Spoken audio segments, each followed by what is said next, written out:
Capítulo 9. Regatea. Hace pocos años me enamoré del Toyota 4Runner rojo. De hecho no era, sino, salsa Red Pearl. Una especie de rojo llameante que parecía resplandecer por la noche. ¿No es sexy? Tenía que conseguirlo, hacerme. Con uno se convirtió para mí en una obsesión. Busqué entre los vendedores de Washington, D.C. y pronto me di cuenta de que no era el único que estaba obsesionado con ese coche. En toda el área no quedaba uno solo de ese color, ni uno, salvo en un concesionario. ¿Alguna vez habéis oído que no debe hacerse la compra cuando uno tiene hambre? Bien, pues yo estaba hambriento, enormemente hambriento. En realidad, estaba enamorado. Me senté, me centré y planeé una estrategia. Esta era mi única oportunidad. Tenía que hacerlo bien. Llegué al concesionario una tarde soleada de viernes. Me senté frente al vendedor, un tipo muy agradable llamado Stan, y le dije lo maravilloso que me parecía el vehículo. Me ofreció la sonrisa habitual, pensó.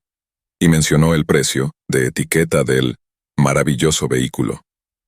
$36,000. Hice un gesto de asentimiento comprensivo y fruncí los labios. La clave para empezar a regatear es agitar levemente al otro, de la manera más suave y amable posible. Si pudiera enhebrar esa aguja, tenía una buena oportunidad de conseguir mi precio. Puedo pagar 30,000, le dije. Y puedo pagarlo ahora mismo al contado. Le haré un cheque hoy mismo por el importe total. Lo siento, pero me temo que no le puedo pagar más.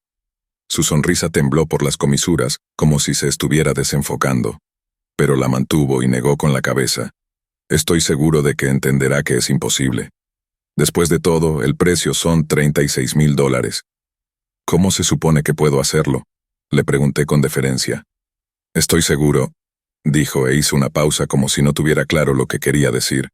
Estoy seguro de que podemos encontrar una solución para financiar los 36,000. Es un buen coche, alucinante. No se imagina cuánto me gustaría tenerlo. Pero cuesta más de lo que estoy ofreciendo. Lo siento, esto es realmente embarazoso. Pero la verdad es que no puedo pagar ese precio. Me miró en silencio, ahora levemente confundido. Entonces se levantó y se fue a la parte trasera de la tienda durante lo que me pareció una eternidad. Estuvo fuera tanto tiempo que pensé, maldita sea, tendría que haber hecho una oferta más baja. Me lo van a rebajar todo. Cualquier respuesta que no sea un rechazo directo de la oferta que planteamos, significa que tenemos la delantera. Cuando regresó me dijo que, puesto que era Navidad, su jefe había accedido a un nuevo precio. $34,000. Vaya, su oferta es muy generosa y es el coche de mis sueños, dije. De verdad desearía poder llegar a esa cifra. De verdad. Esto es muy embarazoso, pero realmente no puedo.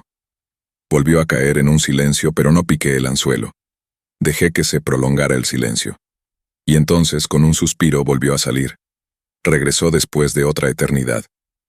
Usted gana, me dijo. Mi gerente se lo deja en 32,500. Empujó un papel a través de la mesa que hasta decía, usted gana, en letras grandes. E incluso estaban rodeadas por caritas sonrientes. Gracias. Han sido muy generosos y no puedo estar más agradecido. Sin duda el coche vale más que lo que puedo ofrecerles, dije. Lo siento. No puedo llegar a ese precio. Volvió a levantarse, ahora sin sonreír, y todavía confundido. Después de unos segundos se dirigió al despacho de su gerente y me recosté en el asiento. Podía saborear la victoria. Un minuto después, sin eternidades esta vez, regresó y se sentó. Podemos hacerlo, dijo. 2 días después, salí conduciendo mi Toyota 4Runner de color salsa Red Pearl, por $30,000. Dios, cuánto me gusta ese coche. Aún lo tengo. La mayoría de las negociaciones llegan alguna vez a ese punto inevitable, en el que la interacción informal y ligeramente fluida entre dos personas se convierte en confrontación y en el proverbial ir al meollo del asunto. Ya, sabes cómo es. Te has abierto camino con las técnicas del reflejo y las etiquetas para construir cierto grado de entendimiento y compenetración. Has usado una autoacusación para eliminar cualquier obstáculo mental o emocional restante. Has identificado y resumido los intereses y las posiciones que están en juego, consiguiendo sonsacar un así es, y llega el momento de regatear. Ahí está. Las discrepancias por el dinero, un baile incómodo de ofertas y contraofertas que a la mayor parte de la gente le provocan un sudor frío. Si formas parte de esa amplia mayoría y abordas ese momento inevitable como un mal necesario, es muy posible que te encuentres con que aquellos que han aprendido a aceptarlo te han limpiado los bolsillos. En una negociación, lo que provoca más ansiedad y agresividad desenfocada es el regateo, razón por la cual es la parte que, en comparación con cualquier otra, más a menudo se desarrolla con torpeza y descuido. Para la mayoría de la gente simplemente no se trata de una dinámica cómoda. Aun si hemos conseguido diseñar el mejor de los planes, nos acobardamos cuando llega el momento de intercambiar precios.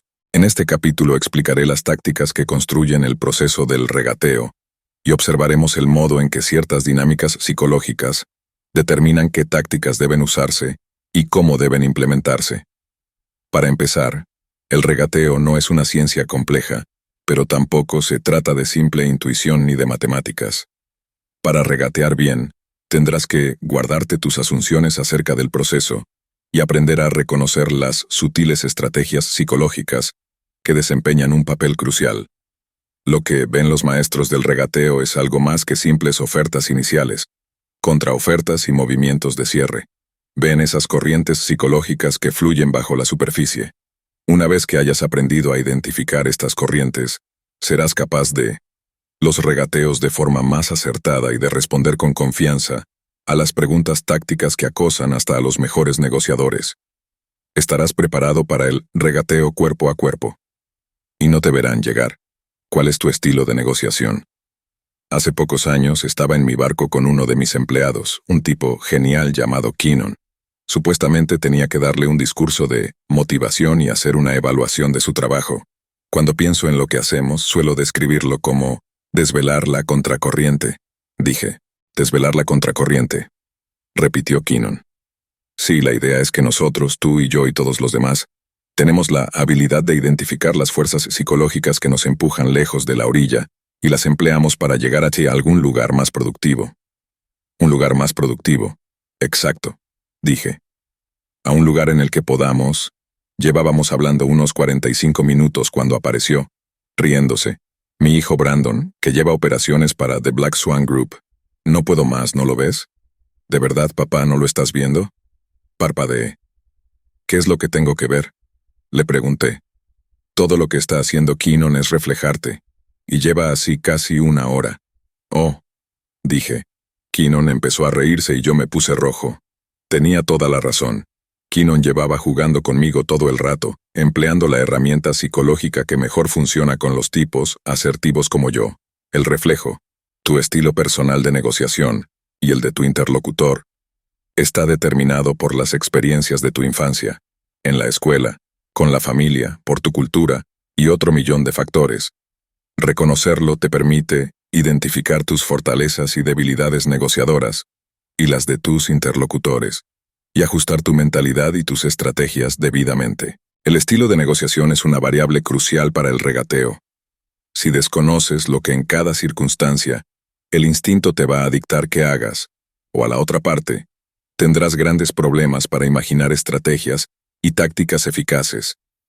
Tanto tú como tu contraparte tenéis hábitos mentales y de comportamiento adquiridos, y una vez que los identifiques podrás hacer uso de ellos de manera estratégica. Eso fue lo que hizo Keenan. Existe una amplia literatura de investigación sobre los arquetipos y los perfiles de comportamiento de todos los tipos de personas, que sin duda te vas a encontrar en una mesa de negociación.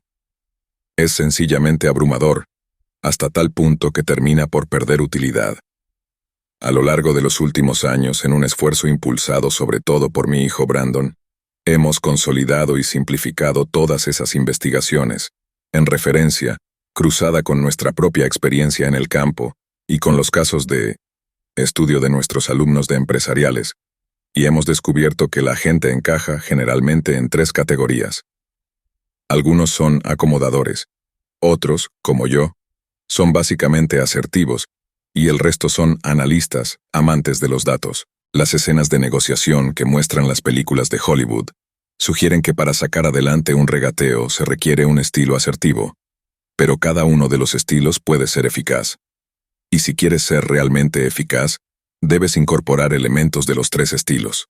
Un estudio realizado por abogados negociadores estadounidenses desveló que el 65% de los abogados de las dos mayores ciudades de Estados Unidos empleaba un estilo cooperativo, mientras que solo el 24%, uno puramente asertivo.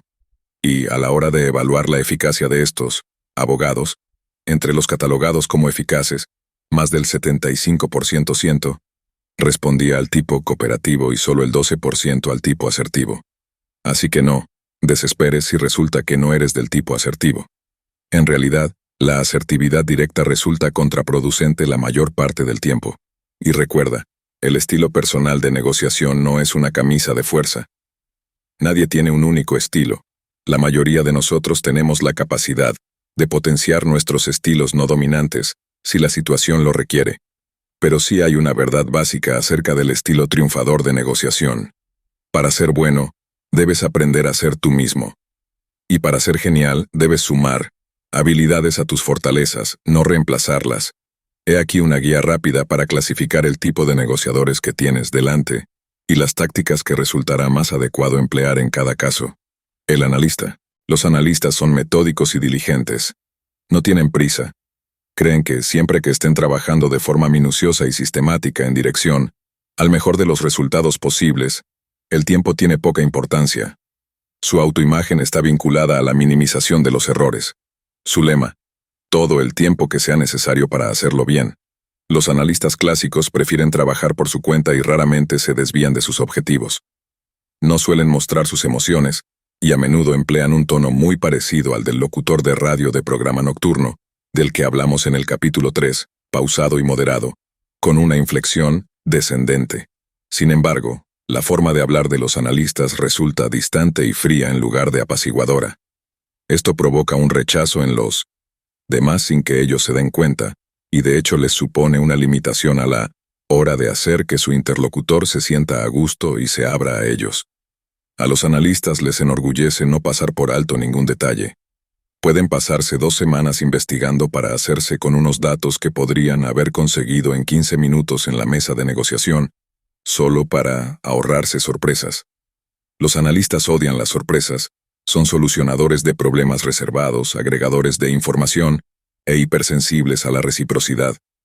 Te dan información, pero si no reciben a cambio nueva información en el marco de un determinado periodo de tiempo, pierden la confianza y se desenganchan. A veces puede parecer que este comportamiento no responde a motivación alguna. Pero, recordemos, puesto que lo que les gusta es trabajar solos, el mero hecho de estar hablando contigo ya les parecerá una concesión. A menudo consideran las concesiones de su contraparte como nueva información que hay que llevarse para evaluar adecuadamente. No esperes contrapropuestas inmediatas de su parte. La gente de este tipo es escéptica por naturaleza. Por tanto, plantear de entrada demasiadas preguntas es mala idea, porque no van a querer responderlas hasta que valoren todas las implicaciones. Con ellos es vital estar preparados. Debes emplear datos claros para dirigir tus razonamientos, no caer en la improvisación.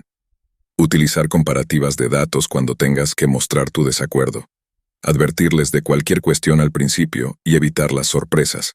Para ellos, el silencio es una oportunidad para pensar. No están enfadados, ni esperan que sigamos hablando. Si parece que no están viendo las cosas a tu modo, dales primero un tiempo para pensar. No conceden demasiado valor a las disculpas, pues ven la negociación y su relación con el interlocutor como dos cosas totalmente separadas. Responden bastante bien a las etiquetas en el momento. No son rápidos al responder a las preguntas calibradas, ni a las preguntas de respuesta cerrada, cuando esta es sí. Pueden necesitar unos días para responder. Si eres del tipo analista, lo que debe preocuparte es estar cerrando la puerta a una fuente esencial de información. Tu interlocutor. Lo mejor y lo más sencillo que puedes hacer es sonreír al hablar. Como resultado, la gente se mostrará más dispuesta a compartir información. Sonreír también se puede convertir en un hábito que te facilite disimular cualquier momento en el que te hayan cogido con la guardia baja. El acomodador. Para este tipo de negociador, lo más importante es el tiempo dedicado a construir la relación. Los acomodadores creen que mientras esté produciendo un intercambio continuo de información, el tiempo está bien empleado. Mientras se estén comunicando, están contentos. Su objetivo es llevarse muy bien con su interlocutor. Les encantan las situaciones en las que todos ganan. De los tres tipos, son los que tienen más posibilidades de construir una gran complicidad sin llegar a conseguir nada. Los acomodadores quieren seguir siendo amigos de sus interlocutores incluso si no pueden llegar a un acuerdo. Hablar con ellos es muy fácil, son extremadamente amables y suelen tener un tono de voz agradable. Harán una concesión como gesto de apaciguamiento o consentimiento, y esperarán un gesto recíproco del otro lado. Si nuestro interlocutor es sociable, no busca el enfrentamiento, es optimista, se distrae con facilidad y es mal gestor del tiempo, probablemente será un acomodador. Si te los encuentras como contraparte, muéstrate sociable y amable. Debes escucharles hablar de sus ideas y emplear preguntas calibradas, centradas en la implementación para ir empujándoles y encontrar maneras de traducir sus palabras en acciones. Debido a su tendencia a ser los primeros en activar el ciclo de la reciprocidad, puede que hayan mostrado su acuerdo a concedernos algo que en realidad no pueden cumplir.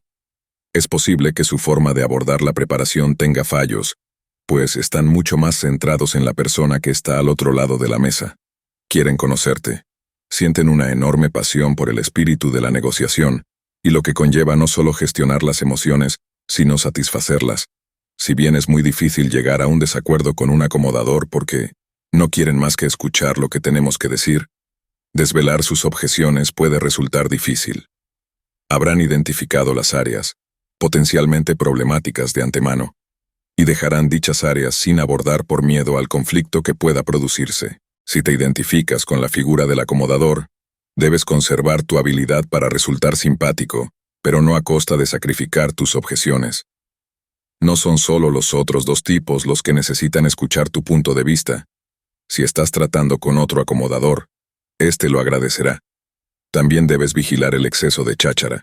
A los otros dos tipos de negociador no les gusta nada, y si resulta que al otro lado de la mesa hay alguien como tú, la situación tenderá a llenarse de formas de interacción en las que no se resuelve nada.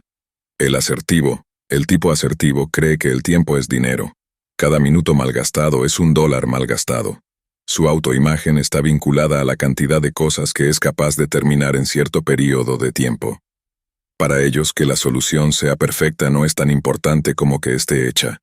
Los asertivos son gente de temperamento fuerte a quienes les gusta ganar, por encima de todas las cosas, a menudo a expensas de los demás. Sus colegas e interlocutores nunca dudan sobre cuál es su opinión porque siempre son directos y sinceros. Tienen un estilo de comunicación agresivo y no se preocupan por las interacciones futuras.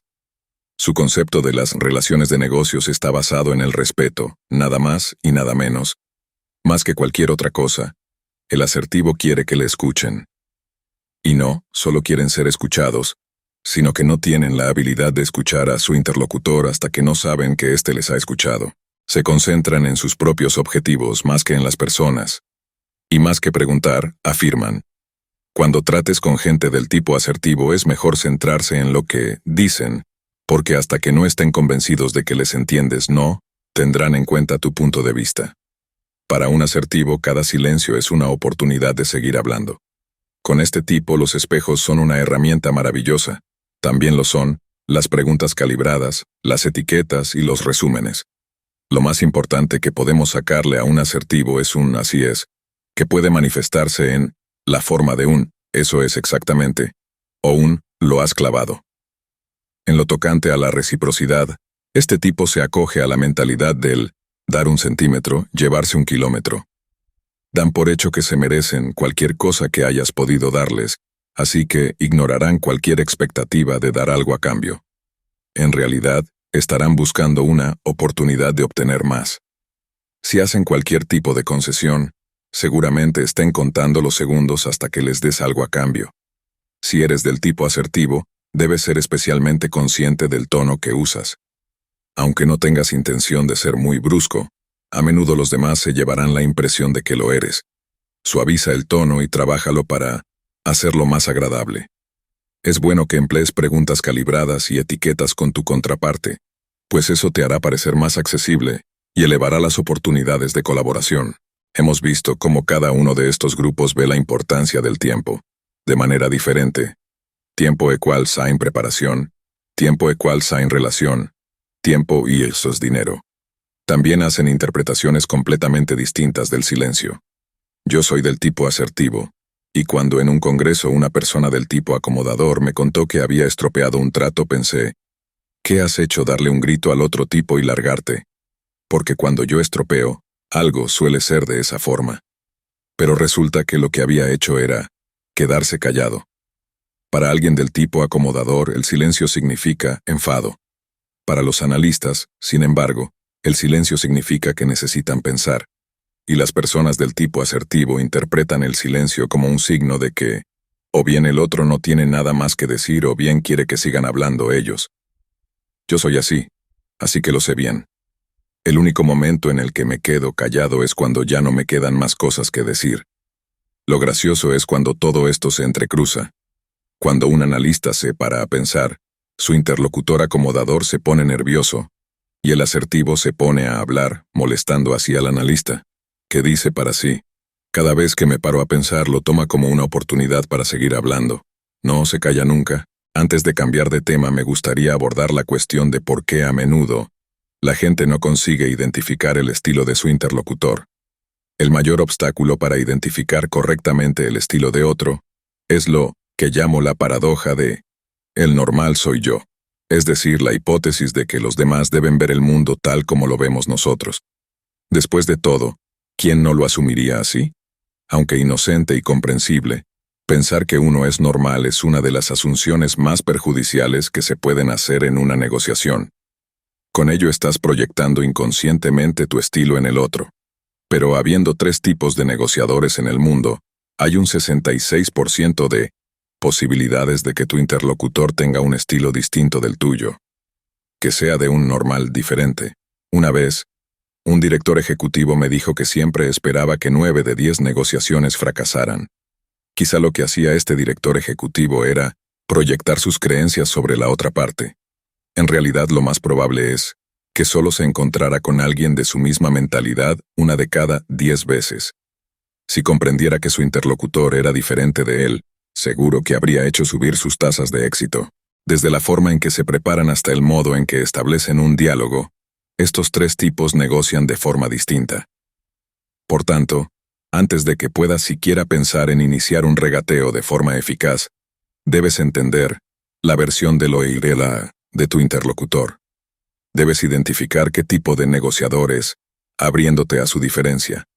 Porque en lo tocante a la negociación, la regla de oro no funciona. La regla de The Black Swan es, no trates a los demás como te gustaría que te trataran a ti. Trátalos como tienen que ser tratados. Tenemos un PDF de acceso gratuito que resulta útil para identificar qué tipo de negociador eres y el de quienes te rodean. Está disponible en http://blackswanoalt.com/3-types. Encajar los golpes. Los enfoques académicos sobre la negociación tienden a tratar el regateo como un proceso racional vacío de emociones. Suelen hablar de la zona de acuerdo posible, que es aquella en la que se solapan la zona del comprador y la del vendedor. Digamos que Tony quiere vender su coche y no lo hará por menos de $5,000, y Samantha quiere comprarlo y no lo hará por más de $6,000. La zona de acuerdo posible está entre los $5,000 y los $6,000. En algunas negociaciones hay zona de acuerdo posible y en otras no. Todo es muy racional. O eso quieren hacernos creer. Pero desengañémonos. En una sesión de regateo real, los negociadores estrella no usan la zona de acuerdo posible. Los negociadores con experiencia suelen abrir con una oferta ridícula y un punto de anclaje extremo. Y si no estás preparado para manejarlo, perderás toda tu seguridad y te lanzarás directamente a tu máxima oferta. La naturaleza humana es así. Como dijo una vez el gran pugilista y mordedor de orejas Mike Tyson, todo el mundo tiene un plan hasta que les dan un puñetazo en la boca. Como negociador bien preparado que sabe buscar información y se dedica a recogerla incansablemente, te viene bien que la otra persona dé primero su precio. Así podrás ver su jugada. Terminarás agradeciendo ese punto de anclaje extremo. Pero es una táctica poderosa y tú eres humano. Tus emociones pueden desbordarse. Si lo hacen, hay formas de capear el temporal sin que termines apostando contra ti mismo ni respondas, enfadado. Una vez que aprendas estas tácticas, estarás preparado para aguantar el golpe y devolverlo con estilo. En primer lugar, debes desviar el golpe de una forma que deje al descubierto a tu interlocutor. Los negociadores de éxito saben decir y la de alguna de las muchas formas de las que ya hemos hablado. ¿Cómo se supone que puedo aceptar esto? O desviar el anclaje con una pregunta como ¿a dónde estamos intentando llegar? Respuestas como estas son buenas maneras de desviar la atención de tu interlocutor cuando sientas que te está poniendo en un compromiso. También puedes responder al anclaje del tipo puñetazo en la boca, haciendo pivotar los términos. Lo que quiero decir es que cuando sientas que te están arrastrando a un regateo, puedes desviar la conversación, llevándola hacia las cuestiones no monetarias que hacen que cualquier precio final funcione.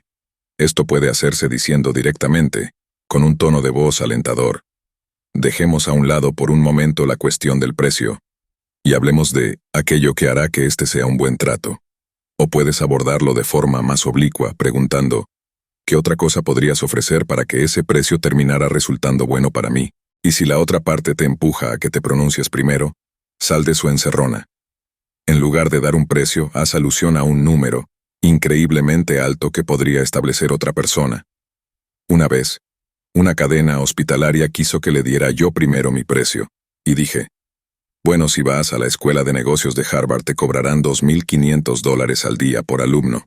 Sin importar lo que pase, aquí el objetivo es sonsacarle información al interlocutor, y permitirle que sea el primero en lanzar el punto de anclaje te permitirá tantearlo. Todo lo que tienes que aprender es cómo encajar el primer golpe. Uno de mis alumnos del MBA de Georgetown, un tipo llamado Farouk, demostró cómo no arredrarse después de recibir un golpe cuando fue a solicitar a la decana fondos para celebrar un gran evento de antiguos alumnos en Dubái. Era una situación desesperada, porque necesitaba $600, y ella era su último recurso. En la reunión, Farouk le contó a la decana lo contentos que estaban los alumnos con la idea del viaje y lo beneficioso que esto sería para la rama del MBA de Georgetown en la región. Antes de que pudiera terminar siquiera, la decana le interrumpió. Me gusta el viaje que estáis organizando, le dijo, pero tenemos un presupuesto muy ajustado y no puedo autorizar más de $300. Farouk no esperaba que la decana se pronunciara tan rápido. Pero las cosas no siempre salen según los planes. Es una oferta muy generosa, dado lo limitado del presupuesto, pero no.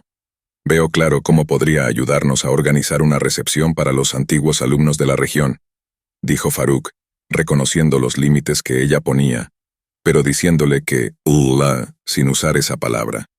Y entonces soltó su punto de anclaje extremo. Tengo una cifra muy alta en mente. Lo que necesitamos son $1,000. Como esperaba, el punto de anclaje extremo sacó a la decana de su límite, enseguida. Eso está fuera de mi alcance y estoy segura de que no puedo autorizarlo. Sin embargo, os daré $500. Farouk estuvo tentado por un momento de plegarse a esta cifra. $100 menos tampoco resultarían determinantes, pero recordó la maldición de apuntar a la baja. Decidió seguir presionando. Los $500 le dejaban cerca del objetivo, pero insistió. Con 850 podemos hacerlo. La decana contestó que ya le estaba dando más de lo que quería y que $500 era una cifra razonable.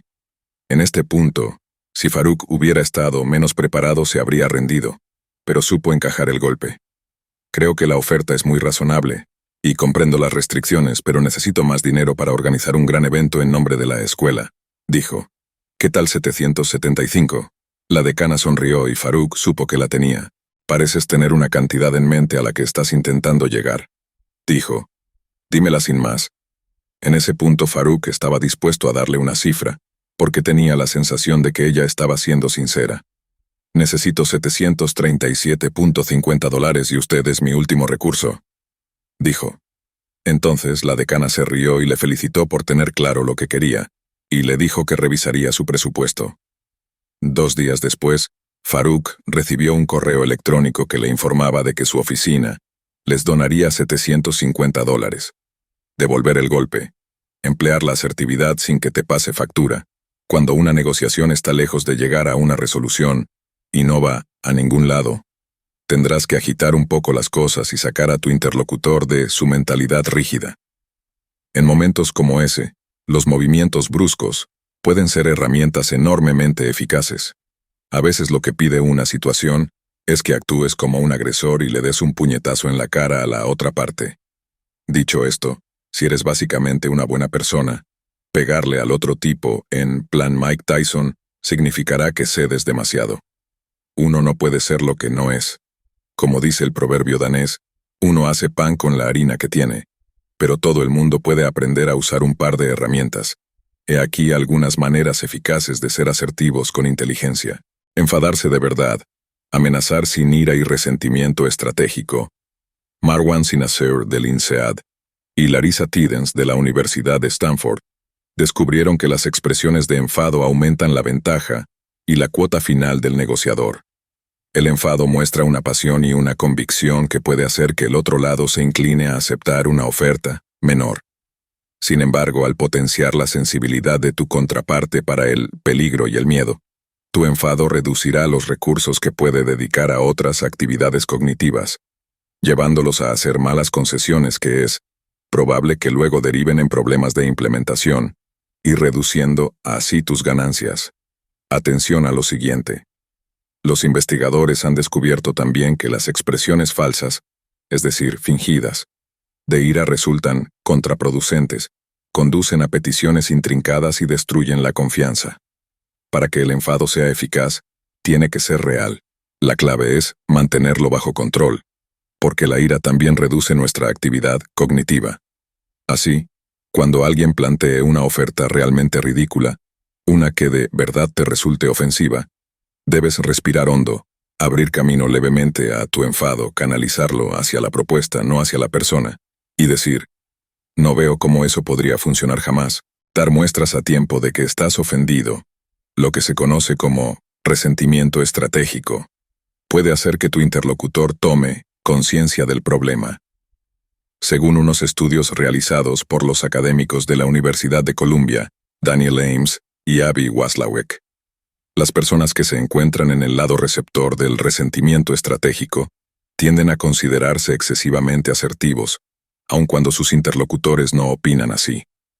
La verdadera lección es que debes ser consciente de cuándo se están usando estas técnicas contra ti.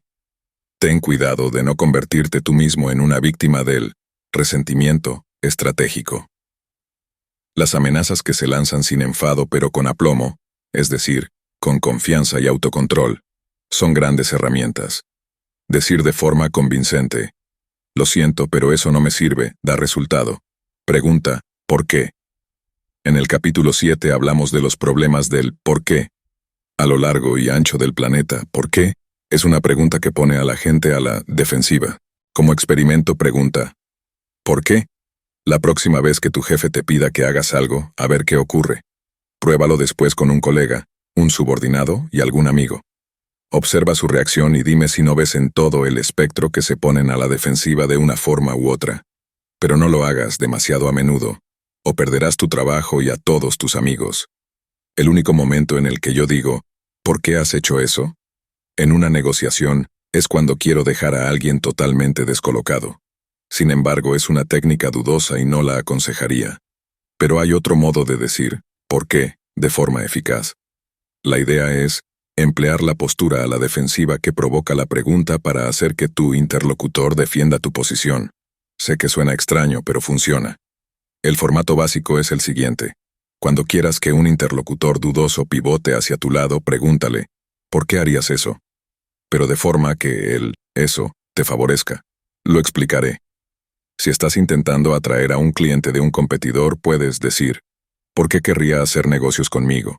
¿Por qué querría cambiar su actual proveedor? Son muy buenos. En estas preguntas lo que hace el ¿por qué? Es persuadir al interlocutor para que trabaje contigo. Mensajes que dicen, yo. Emplear el pronombre de la primera persona del singular es otra forma magnífica de instalar una barrera sin que aumente la confrontación. Al decir, lo siento, pero a mí eso no me sirve. El pronombre centra de forma estratégica la atención de tu interlocutor en ti el tiempo suficiente para que puedas expresar tu planteamiento. El mensaje que dice, yo, Se emplea para pulsar el botón de pausa y salir de una mala dinámica. Cuando quieras contrarrestar alguna afirmación improductiva de tu interlocutor, puedes decir algo como: cuando tú yo, me siento porque con lo que le estás pidiendo un tiempo muerto a la otra persona. Pero ten cuidado con el yo. No emplees un tono agresivo ni que implique una discusión. Tiene que ser sereno y equilibrado. Sin dependencias. Estar dispuesto a marcharte. Hemos dicho antes que no hacer ningún trato es mejor que hacer un mal trato. Si en un momento sientes que no puedes decir no, es que te has dejado tomar como rehén. Una vez que tengas claro cuál es tu balance deseado, debes estar dispuesto a abandonar la negociación. No debes depender excesivamente de un acuerdo. Antes de seguir, debo remarcar la importancia de mantener una relación de colaboración incluso cuando estemos poniendo los límites. Tu respuesta debe expresarse siempre en una forma de poner límites que resulte firme, pero empática, es decir, amor duro. No en forma de odio ni de violencia. La ira y otras emociones fuertes pueden ser eficaces en raras ocasiones, pero solo como actos calculados, nunca como un ataque personal. En cualquier sesión de regateo cuerpo a cuerpo, el principio que hay que tener siempre presente es que nunca debemos ver a nuestro interlocutor como un enemigo. La persona que está al otro lado de la mesa nunca es el problema. El problema son las cuestiones irresueltas. Así que debes centrarte en el tema. Esta es una de las tácticas más básicas para evitar una escalada emocional. Nuestra cultura demoniza a las personas en las películas y en la política, y esto genera la idea de que si pudiéramos librarnos de la persona en cuestión, todo saldría bien.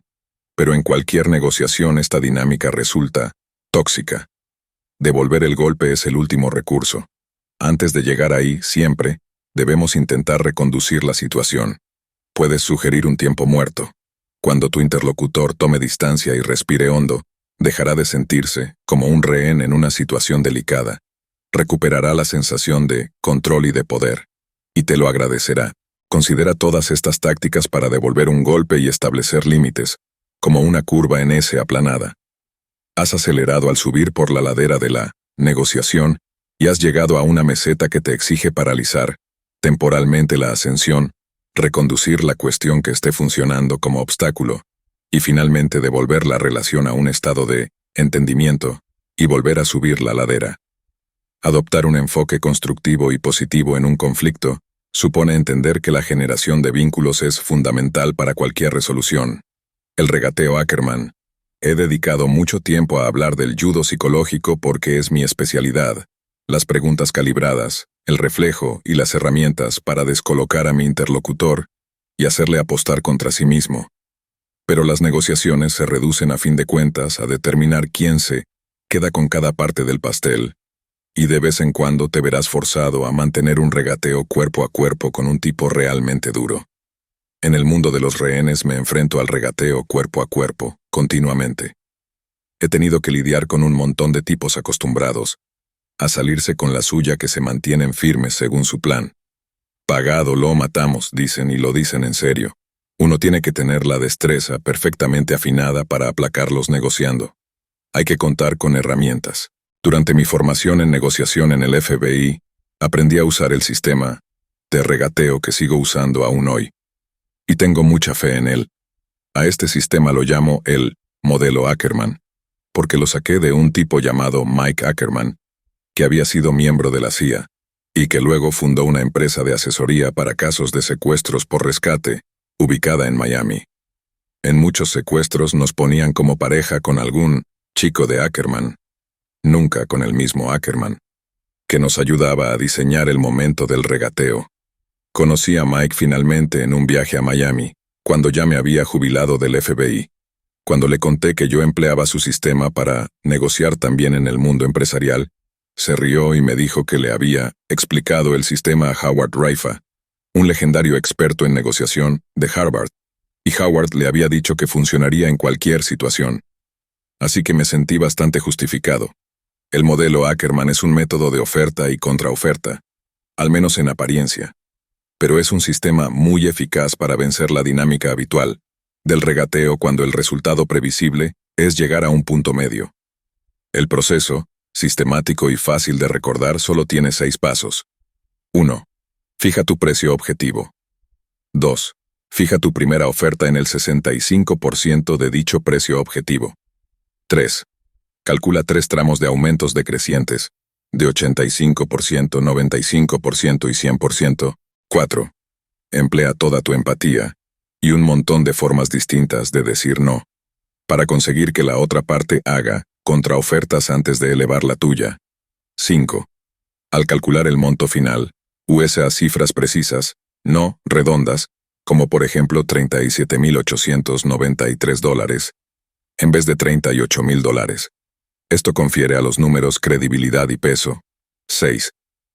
Cuando hagas tu última oferta, incluye algún elemento no monetario, que probablemente la otra parte no quiera, para demostrar que has llegado a tu límite. Lo genial de este sistema es que incorpora las tácticas psicológicas que hemos comentado: reciprocidad, puntos de anclaje extremo, aversión a la pérdida y demás, sin necesidad de pensar en ellas. Repasemos este proceso paso a paso para entender lo que quiero decir. En primer lugar, la oferta original, el 65% de tu precio deseado real, establecerá un punto de anclaje extremo. Será una buena bofetada que puede hacer que tu interlocutor te plantee directamente su precio límite. El impacto de un punto de anclaje extremo provocará en todos los negociadores, excepto en los más experimentados, una reacción de lucha o huida, limitando sus habilidades cognitivas y empujándolos a realizar acciones imprudentes.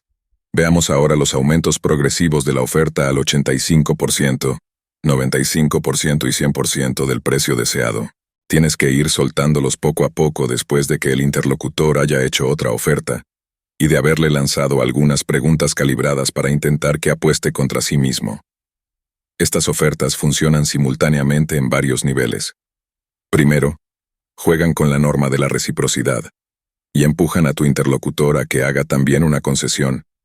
Del mismo modo que la gente está más dispuesta a enviar tarjetas de Navidad a aquellos que antes les han enviado una, también es más probable que hagan concesiones durante un regateo a los que ya les han hecho alguna promesa. En segundo lugar, los aumentos decrecientes, que como ves decrecen cada vez a la mitad, dejarán a tu interlocutor convencido de que te está exprimiendo al máximo. Para cuando llegue al último de ellos tendrá la sensación de que te has sacado hasta la última gota. Esto contribuirá a nutrir realmente su autoestima. Hay estudios que demuestran que aquellas personas a las que se les han hecho concesiones, poco a poco en un proceso de regateo, se quedan más satisfechas que aquellas otras que han recibido una sola oferta firme y de hecho, incluso se sienten mejor aunque terminen pagando más o recibiendo menos que de la otra forma. Por último, merece la pena insistir en el poder de las cifras no redondas. Durante mi época en Haití, empleé el sistema Ackerman sin descanso. Durante 18 meses tuvimos 2 o 3 secuestros a la semana. Así que, por experiencia, sabíamos que el precio de mercado estaba entre $15,000 y $75,000 por víctima. Como yo era muy cabezota, me puse el objetivo de dejarlo por debajo de 5,000 en cada uno de los secuestros que me tocó. Hay uno de ellos verdaderamente notable, el primero del que he hablado en este libro. Desarrollé todo el proceso Ackerman, sacándolos de su juego, con un punto de anclaje extremo, golpeándoles con mis preguntas calibradas y haciendo concesiones poco a poco cada vez más pequeñas. Finalmente solté la cifra que cerró el trato. Nunca olvidaré que el jefe del FBI de Miami llamó al día siguiente a mi colega y le dijo: ¿En serio vos consiguió sacar a este tipo por $4,751? ¿Qué diferencia hay en $1? Se partían de risa, y tenían razones para ello. Ese dólar es ridículo, pero funciona en nuestra naturaleza humana. Un ejemplo, no podemos comprar nada por $2, pero podemos comprar un montón de cosas por 1.99. ¿Qué cambia un céntimo? Nada. Pero cada una de las veces supone una diferencia. Simplemente nos gusta más 1.99 que $2, incluso si sabemos que es un truco. Negociar una rebaja del alquiler cuando te comunican una subida. 8 meses después de firmar un contrato de alquiler por $1.850 al mes, un alumno mío del MBA de Georgetown, llamado Mishari, recibió noticias desagradables. El casero le dijo que si quería renovar el contrato, serían $2,100 al mes por 10 meses o $2,000 al mes por un año. A Mishari le encantaba el piso y no creía que fuera a encontrar otro, mejor. Pero el precio ya era alto de entrada y no podía permitirse pagar más. Tomándose en serio el lema de nuestra clase, uno cae a la altura de su máximo nivel de preparación. Se puso a bucear en las listas de anuncios de alquiler y encontró apartamentos similares por $1,800 o $1,950 al mes, pero ninguno de ellos estaba en un edificio tan bueno.